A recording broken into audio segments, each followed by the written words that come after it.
Assalamualaikum warahmatullahi wabarakatuh. Selamat pagi, salam sejahtera bagi kita semua. Perkenalkan, nama saya Nurul Huda SPD dari SDN Meri Kota Mojokerto. Saya adalah CGP Rekognisi Angkatan 11. Dan pada kesempatan hari ini, izinkan saya akan mempraktekkan yaitu modul 2.3 terkait coaching supervisi akademik, mulai dari pra observasi, observasi, dan pasca observasi. Untuk itu maka saya akan dibantu teman sejawat saya yaitu Bu Fitri. Beliau adalah guru kelas 3A. Berikutnya mari kita dengarkan bersama percakapan kucing pasca observasi saya dengan Bu Fitri. Assalamualaikum Bu Fitri. Waalaikumsalam Bapak. Gimana kabarnya hari ini Bu? Alhamdulillah sehat Bapak. Sehat Bu? Iya. Baik. Alhamdulillah Bu Fitri kita bisa ngobrol-ngobrol sebentar ya. Ini kan terkait dengan supervisi ya. Tolong saya dibantu gimana nanti saya selaku supervisi dan Bu Fitri yang akan saya supervisi terkait dengan pembelajaran ini. Baik Bu Fitri, ini kita akan ngomong-ngomong santai aja dulu ya. Kapan nanti kita pelaksanaan untuk supervisinya? Ya, kira-kira apa begitu rencananya? Kira-kira saya bisa supervisi insya Allah besok Bapak. Oh besok ya? Hari Jumat saya bisa supervisi mungkin di sekitar jam 8 sampai jam 9. Oh gitu ya, jadi besok langsung kita supervisi di kelas ya? Jam 8 sampai jam 9 ya. Besok rencananya Bu Fitri itu terkait dengan mata pelajaran apa? Saya besok IPAS Pak, Ilmu Pengetahuan Alam dan Sosial untuk kelas 3 masuk di bab 2. Oh sudah di bab 2 ya, berarti materinya IPAS ya. Terus di materi IPAS itu tentunya ada tujuan pembelajarannya ya. Tujuannya yang mau dicapai apa?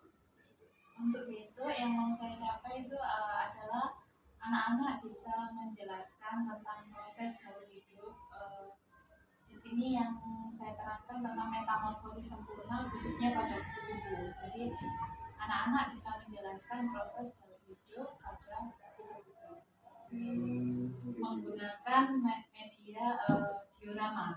Oh gitu. Jadi anak-anak besok Bu Fitri supaya anak bisa menjelaskan dari hidupnya kupu-kupu ya dengan media diorama. Terus terkait dengan hal itu Bu Fitri apa yang tidak dicapai dari pembelajaran itu Bu? Dari pembelajaran itu nantinya saya fokus ke diferensiasi proses gitu Pak. Itu nanti anak-anak yang audiovisual mungkin nanti bisa saya berikan cerita tentang gaul hidup kupu-kupu tadi. Untuk yang visual akan saya berikan video tentang proses gaul hidup supaya anak-anak bisa belajar dengan baik besok terkait diferensiasi baik yang auditori maupun yang visual. Kira-kira Bu Fitri sudah menyiapkan apa saja? Yang saya siapkan di sini untuk medianya yaitu tadi Pak, saya sudah siapkan medianya untuk pembuatan diorama, kemudian untuk video pembelajarannya juga sudah saya siapkan, kemudian untuk strategi yang akan digunakan besok tentang discovery learning itu yang sudah saya siapkan. Ada LKPD untuk anak-anak juga, kemudian untuk videonya juga sudah saya siapkan. Berarti sudah dipersiapkan ya terkait videonya, terus alat peraganya, termasuk tadi LK-nya ya. Iya, ada LK. Terus indikator dari keberhasilan pembelajaran Bu Fitri, menurut Fitri apa besok? Jadi kalau anak-anak itu sudah bisa membuat model media pembelajaran yang berupa diorama itu tadi, dari diorama ini anak-anak bisa mempresentasikan tentang diorama ini, anak-anak bisa menjelaskan urutan dari siklus hidup, gaul hidupnya kupu-kupu dimulai dari apa sampai pada proses apa gitu Pak. Jadi kalau anak-anak sudah bisa membuat dan sudah bisa menjelaskan, insya Allah saya anggap berarti anak sudah mencapai dalam pembelajaran. anak-anak nanti membuat diorama, terus dia bisa membuat, terus bisa menjelaskan, juga bisa mempresentasikan ya. Mempresentasikan secara sederhana. Ya. Selain anak-anak bisa membuat diorama, bisa menjelaskan, bisa mempresentasikan, mungkin apakah ada hal lain yang menurut Fitri bisa dilihat kompetisi anak-anak itu kira-kira? Kalau sikap itu nanti anak-anak akan saya nilai untuk tanggung jawabnya, untuk kemandiriannya, untuk gotong royongnya seperti itu. Nanti akan ada rujuk penilaian untuk menilai hal tersebut. Gitu. Berarti selain dari kemampuan menjelaskan, terus membuat dan apa tadi mutasikan, jadi sikapnya anak juga ya, tanggung jawabnya bagaimana dia membuat ya. Itu ada kerjasama ada antara? Ada Bapak, jadi anak-anak nanti dalam membuat diorama itu memang mereka membuatnya secara mandiri, karena saya juga ingin melatih kemandirian anak-anak seperti yang mereka mengerjakan LKPD itu juga. Tetapi dari sini meskipun mereka mandiri, tapi mereka tetap kerjasama dengan temannya, gotong royong. Apabila nanti dalam proses pembuatan tersebut ada yang bingung, maka saling diskusi. Ini tetap ada kerjasama ya. Iya. Itu untuk pembagian kelompoknya apa dibagi besok atau sudah ada sebelumnya atau sudah berkelompok? Duduknya anak-anak sama berkelompok. Oh, jadi gitu. besok tinggal menyesuaikan sesuai kelompok yang sudah. Berarti kelompoknya sudah sesuai biasanya ya, Iya. Tidak bentuk kelompok lagi ya. Iya. Dari rencana yang Ibu tadi mulai dari membuat menampilkan video, terus menyiapkan peralatan ya, terus itu kira-kira yang tanggung jawab siapa di sini? Jadi Bu Fitri sebenarnya apa ada dari anak-anak juga atau Bu Fitri semua yang supaya itu bisa berjalan dengan baik gitu? Kalau dari saya kan memfasilitasi anak-anak untuk nanti yang melaksanakan mengerjakan tetap ada anak-anak. Jadi nanti yang akan terlibat dalam proses pembelajaran ini selain saya secara pribadi juga anak-anak. Anak juga dilibatkan ya, dilibatkan semua ya. Iya Bu Fitri, terkait dengan tadi sedang LKPD ya. LKPD-nya itu seperti apa ya? Nanti untuk LKPD-nya itu akan ada cara pembuatan diorama itu tadi, akan ada urut-urutannya cara membuat dioramanya. Setelah itu nanti kalau anak-anak sudah bisa membuat diorama dari itu tadi, akan ada saya sediakan pertanyaan-pertanyaan yang bisa mereka jawab seputar tentang diorama yang sudah mereka buat. Ya, berarti LKPD-nya masih ya terkait dengan diorama ya, proses pembuatannya. Itu dikerjakan secara sendiri individu atau kelompok juga? Individu Bapak, nanti anak-anak jadi dari hasil itu tadi anak-anak bisa mengerjakannya secara individu. Berikutnya Bu Fitri, untuk penilaian gimana penilaiannya terhadap anak-anak? Penilaiannya dari saya itu tadi Pak, keberhasilan mereka dalam mengerjakan membuat diorama itu tadi. Selain mereka kalau sudah berhasil membuat diorama, atau yang saya nilai dioramanya itu tadi sudah betul enggak cara mereka mengurutkan dioramanya itu tadi, gambar-gambar yang sudah tersedia tadi apakah sudah sesuai urutannya, terus tingkat kerapiannya juga sudah rapi atau belum. Kemudian dari hal itu nanti apakah mereka ketika mempresentasikan sudah mempresentasikan dengan benar dan tepat, itu menjadi penilaian saya. Berarti menyeluruh ya, dari mulai dari prosesnya, terus kebenaran tata dioramanya sampai dia presentasi ya. Termasuk tadi sikap tadi ya. Untuk menilai sikap gimana dengan melakukan? Kalau sikap mungkin lebih ke tercapai atau tidak tercapai gitu aja. Jadi kalau misalkan mereka nanti mandiri dan tanggung jawab, maka saya tulis mereka berarti sudah tercapai dalam tingkat kemandiriannya. Berarti ini sudah langsung ya, dia nanti langsung dalam proses ya. Berarti ini mulai dari prosesnya terus sampai apa ini presentasi dan nanti saat penilaian sudah ada semua ya.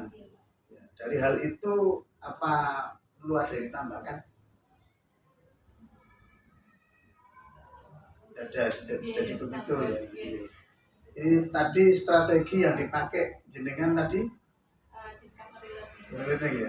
Jadi anak bisa menemukan sendiri konsepnya, pengetahuan baru tentang siklus hidup kupu-kupu itu tadi dari diorama yang mereka. Selain dari video tadi, terus dari apa gambar-gambar tadi, apakah ada tambahan yang lain atau cukup itu aja? Kayak itu saja Pak. Itu Jadi aja. saya fasilitasikan untuk anak-anak yang autistik sama yang visual.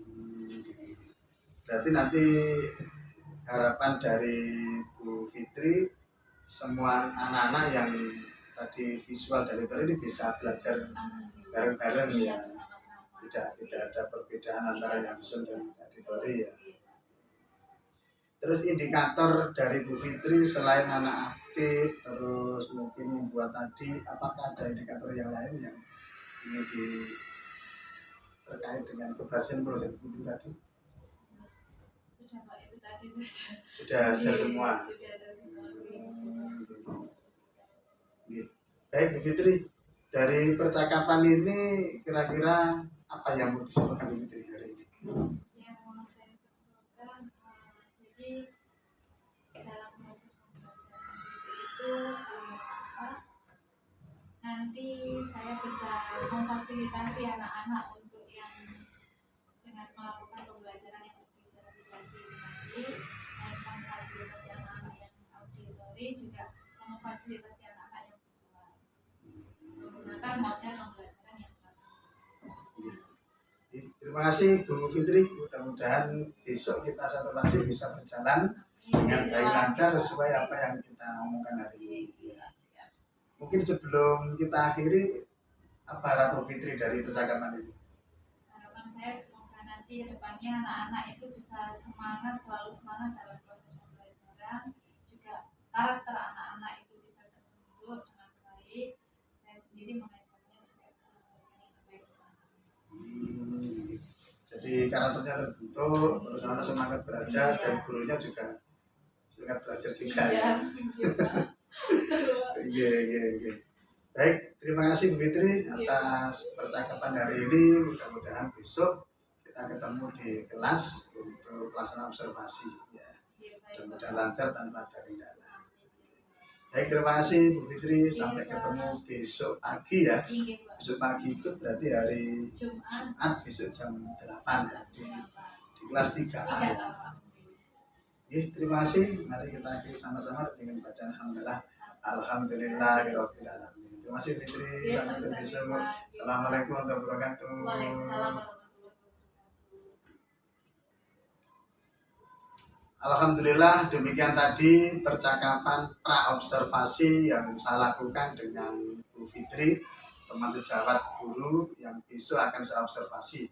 Apa yang akan kita laksanakan besok mudah-mudahan berjalan dengan baik dan lancar, dan mudah-mudahan observasi ini bisa berjalan dengan baik yang diharapkan baik dari guru maupun dari kami.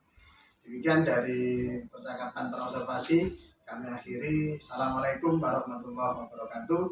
Sampai ketemu besok pagi di pelaksanaan observasi yaitu di kelas 3A SDN Negeri Kota Mojokerto. Salam dan bahagia. Assalamualaikum warahmatullahi wabarakatuh. Hari ini saya akan melakukan observasi kepada teman sejawat saya yaitu Bu Fitri, yaitu di kelas 3A. Mari kita masuk kelasnya. Assalamualaikum Bu Fitri. Waalaikumsalam Bapak. Siap observasi hari ini ya? Oke, terima kasih. Anak-anak semangat ya belajarnya ya? Ya. Coba ayo kita SDN Meri.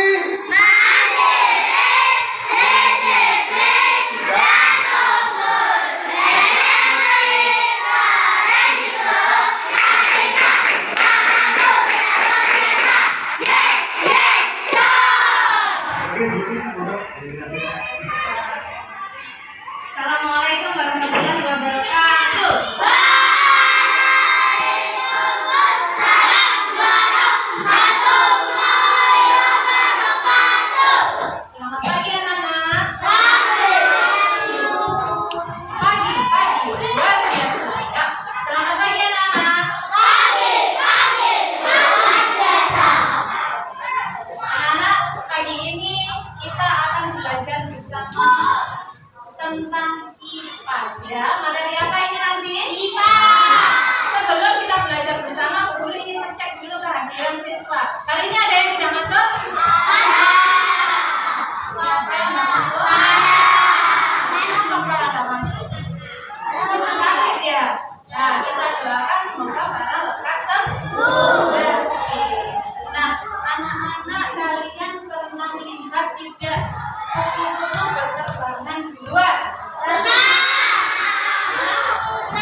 Sudah siap anak-anak untuk belajar? Siap. Nah, sebelum kita belajar materi metamorfosis, kita tepuk-tepuk dulu. Nah, dulu punya tepuk yang namanya tepuk kupu-kupu. Nah, kita tepuk dulu. Tangannya, jarinya, yuk. Kasih jarinya dulu, jarinya. Tepuk, perhatikan dulu ya. Tepuk kupu-kupu. Dari mulai apa dulu kupu-kupu itu? Oke, tepuk kupu-kupu.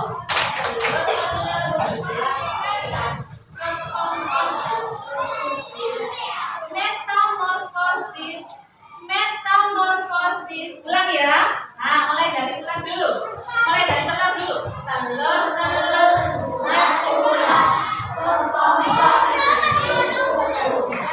Metamorfosis, metamorfosis. Ulang lagi, sekali lagi. Telur, telur, ulat, ulat.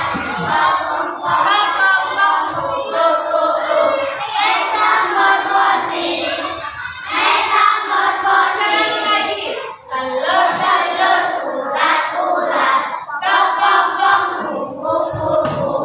Metamorfosis, metamorfosis. Nah, metamorfosis kupu-kupu itu berasal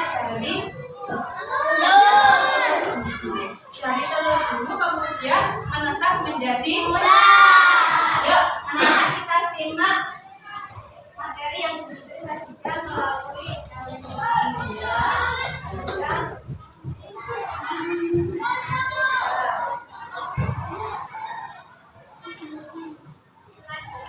Kelihatan ya anak-anak ya?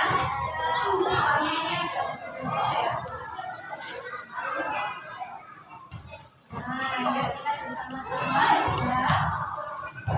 Ini ada video tentang metamorfosis kupu-kupu.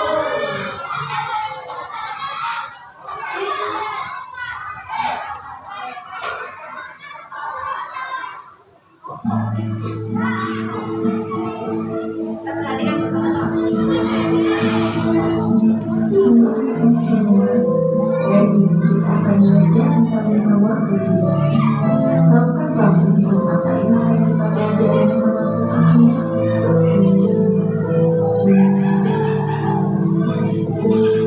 Ya, kita akan mempelajari metamorfosis kupu-kupu. Tahukah kamu kupu-kupu terlahir tidak dalam bentuk terjadi? Kupu-kupu bermula dari hewan yang tidak terlalu kita sukai, yaitu ular. Proses perubahan bentuk ini disebut metamorfosis.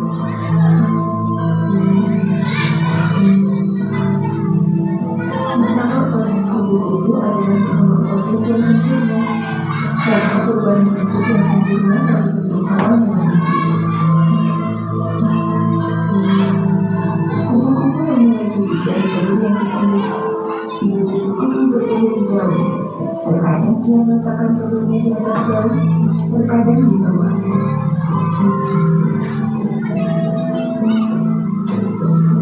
Lihatlah, banyak sekali bulu kupu-kupu itu.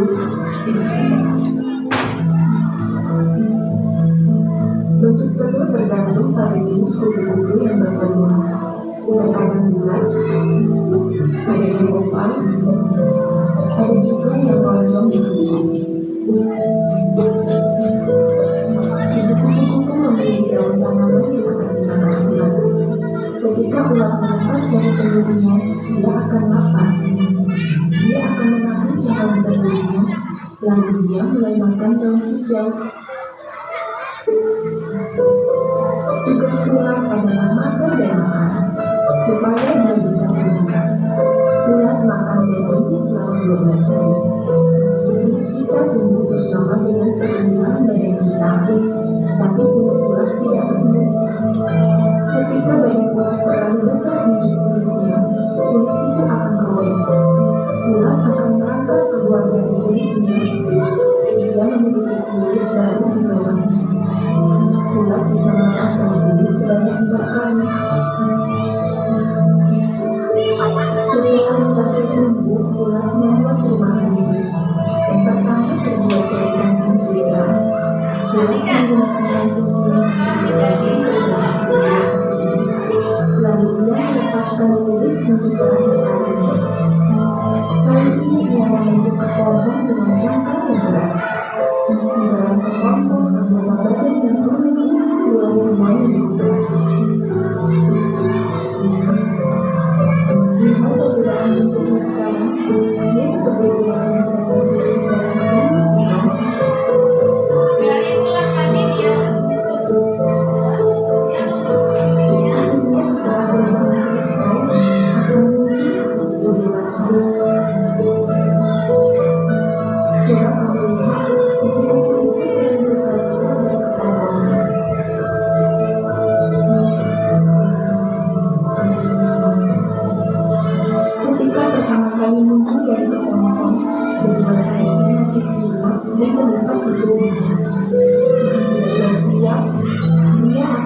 sayapnya sehingga membuatnya bisa menempatkan sayap untuk terbang. Proses ini bisa terjadi dalam waktu 3-4 jam.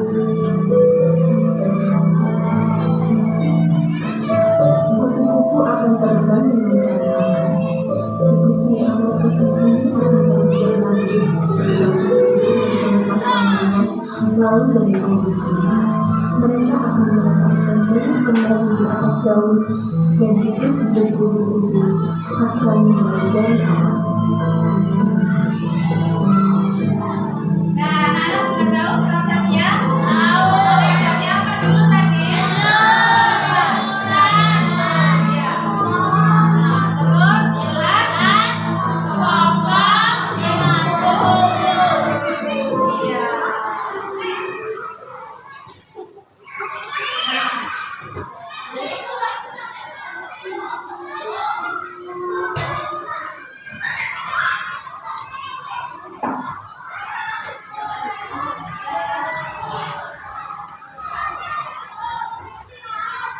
Nah, yang ini ya tadi ya. Anak-anak tadi sudah belajar metamorfosis kupu-kupu. Metamorfosis pada kupu-kupu termasuk metamorfosis sempurna atau tidak? Nah, kenapa kok dia dikatakan sempurna? Karena ada karena di situ tadi ada 4 tahap. Tahap yang pertama tadi dia apa dulu? Terus kelompok kupu-kupu. Kalau metamorfosis sempurna itu pasti dari telur dulu berubah menjadi larva atau ulatnya. Kemudian, nah ini yang membedakan dia metamorfosis sempurna dengan tidak sempurna. Ada di tahap 3 ini. Dari larva dia berubah menjadi pupa atau kepompong itu. Nah, kalau pada tahap yang metamorfosis tidak sempurna, tidak ada tahapan pupa. Pupanya tidak ada ya.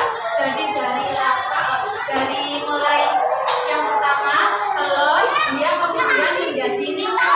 Dari nimfa dia langsung tiba-tiba ke dewasa. Ya, tapi kalau sempurna dia ada tahapan yang namanya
cara guntingnya seperti ini.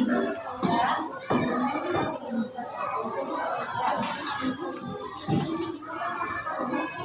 Enggak, ini satu.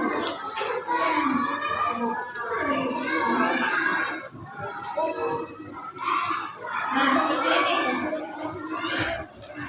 Rehan. Ya.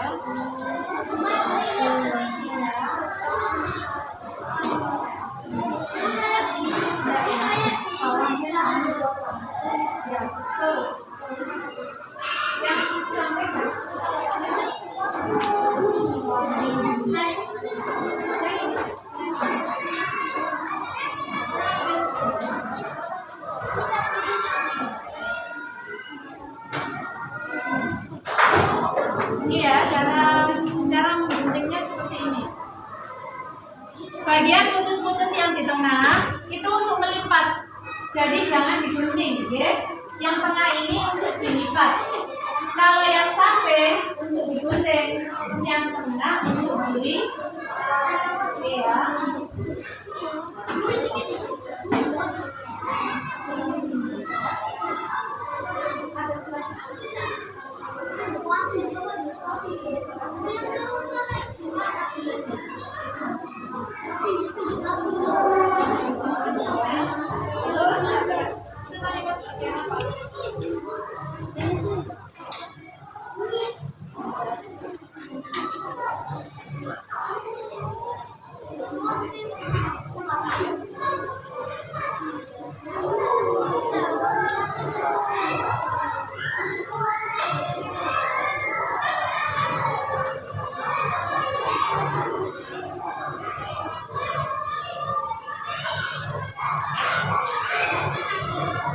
Semuanya konsentrasi dengan yang digunting masing-masing ya, supaya tidak salah.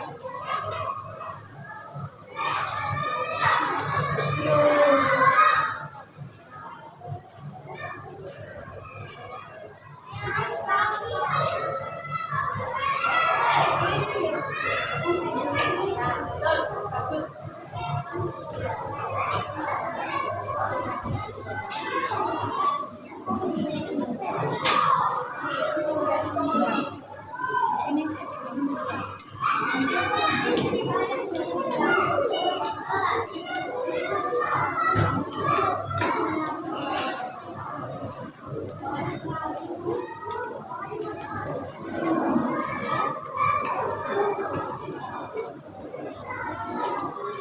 Sudah.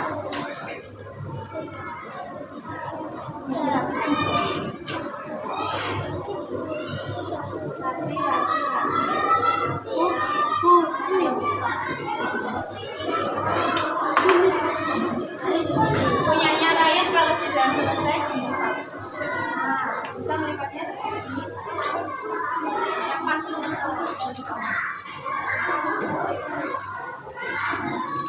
Yang sudah selesai menggunting bisa melipat ya, dilipat seperti ini. Garis yang putus-putus dilipat. Nah, dilipat masuk ke dalam seperti ini. Ya.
Iya, dilipat masuk ini ya.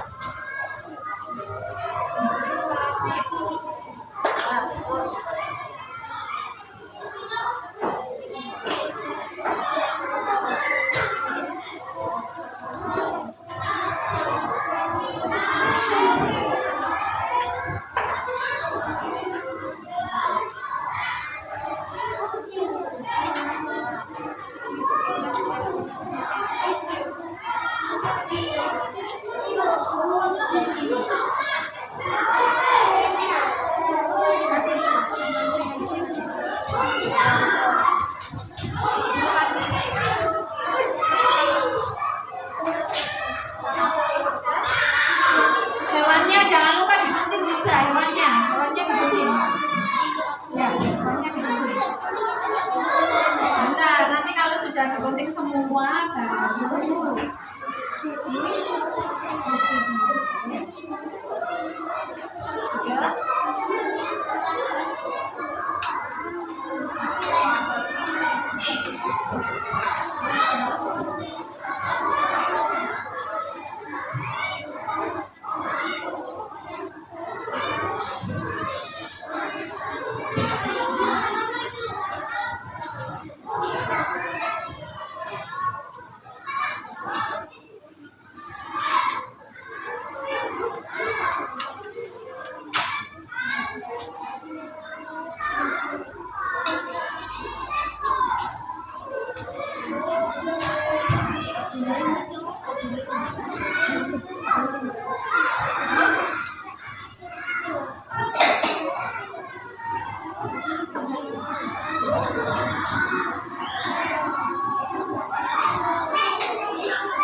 Oke, sudah semuanya?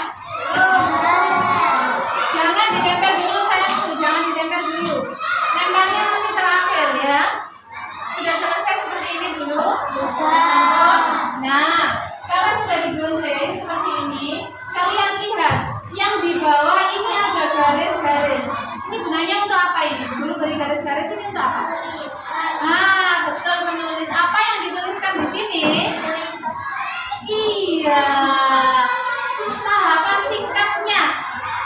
Pada tahap, contohnya yang ini, kepompong. Nah, ini di sini kalian ceritakan sedikit tentang kepompong. Tadi kan sudah tahu ya, kepompong tadi itu yang bentuknya bagaimana. Terus di dalam kepompong itu isinya apa, ngapain aja itu ulatnya di dalamnya itu. Nah, itu diceritakan sedikit di sini ya, dengan bahasa kalian sendiri.